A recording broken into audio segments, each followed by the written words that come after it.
Diduga akibat curah hujan yang tinggi disertai angin kencang yang melanda wilayah Pemalang Selatan, pada hari Selasa 11 Oktober 2022, satu rumah roboh milik Konaa, warga desa Cibuyur, Dusun Randu, Kecamatan Warung Pring.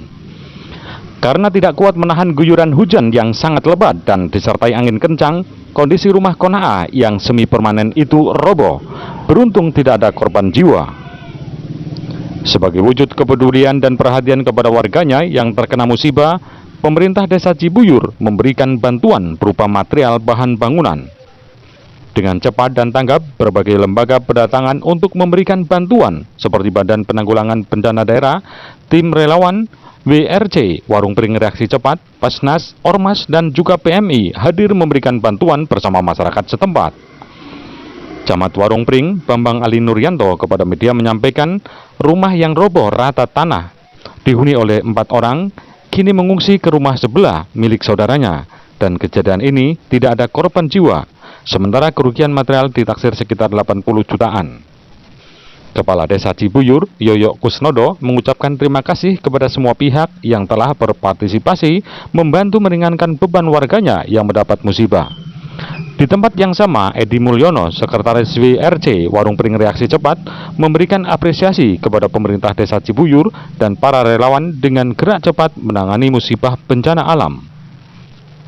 Dari desa Cibuyur, Hasan, TV Pemalang, mengabarkan. Desa Cibuyur menganggarkan untuk rumah yang kemarin terjadi musibah ini kurang lebih 17 juta.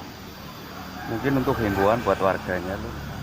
Himbauan untuk warganya karena ini sudah memasuki musim penghujan, untuk semuanya waspada.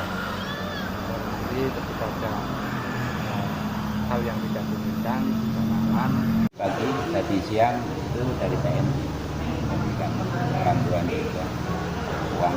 Ada himbauan nggak Pak? Peralatan yang Buat lain. warga. Ada himbauan apa? Selalu kalau ada himbauan untuk berhati-hati pada saat ini kan ya musim hujan dan kadang cuaca ekstrim ya, tiba-tiba hujan lebat, tiba-tiba ada angin hingga mengakibatkan rumah. Makanya seluruh warga masyarakat desa Warung Pring supaya waspada dan hati-hati. Saya kira itu. Dan kita juga sudah membuat laporan secara tertulis kepada beliau Pak Bupati untuk memberikan bantuan meringankan beban yang diderita oleh korban. Nanti ada beberapa bantuan yang kami tuju atau proposal yang kami tuju termasuk ke Basnas.